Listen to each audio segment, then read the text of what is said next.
Hello, everyone. Today, I want to compare two thinkers who, though separated by more than a century, share a common concern: the role of education in shaping democracy. Those two figures are John Dewey and Irami Osei-Frimpong. John Dewey, writing in the early 20th century, is often remembered as the father of progressive education. He argued that schools should not just be places to memorize facts, but spaces where students learn how to think critically, solve problems, and participate in democratic life. For Dewey, education was deeply social. He believed that classrooms should function like many democracies, where students practice collaboration, debate, and shared decision making. His vision was that strong schools would produce strong citizens, capable of sustaining a healthy democracy. Now let's fast forward to the 21st century. Arame Osei-Frimpong, a philosopher and public commentator, brings a sharper, more radical lens to these same themes. He argues that the American democracy is incomplete unless issues of race, justice, and economic inequality are confronted directly in education.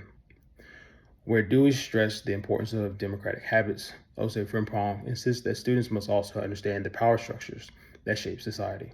For him, education is not just about preparing citizens, but about preparing people to challenge injustice and create a more equitable democracy. When we compare the two, we see both harmony and tension.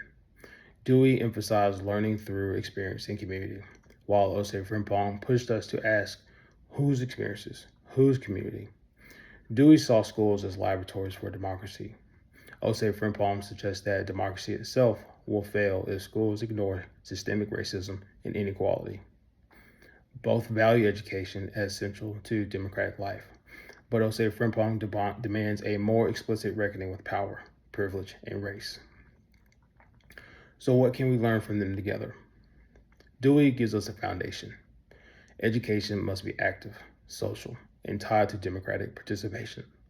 Osei-Frimpong builds on that by insisting that real democracy also requires confronting uncomfortable truths about injustice.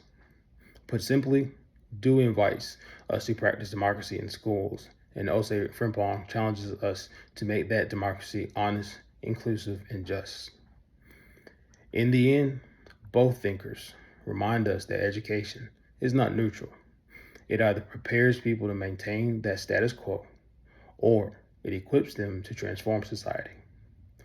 Dewey and Osei-Frimpong may speak from different times, but together they push us to see education as one of the most powerful forces shaping the future of democracy. Thank you.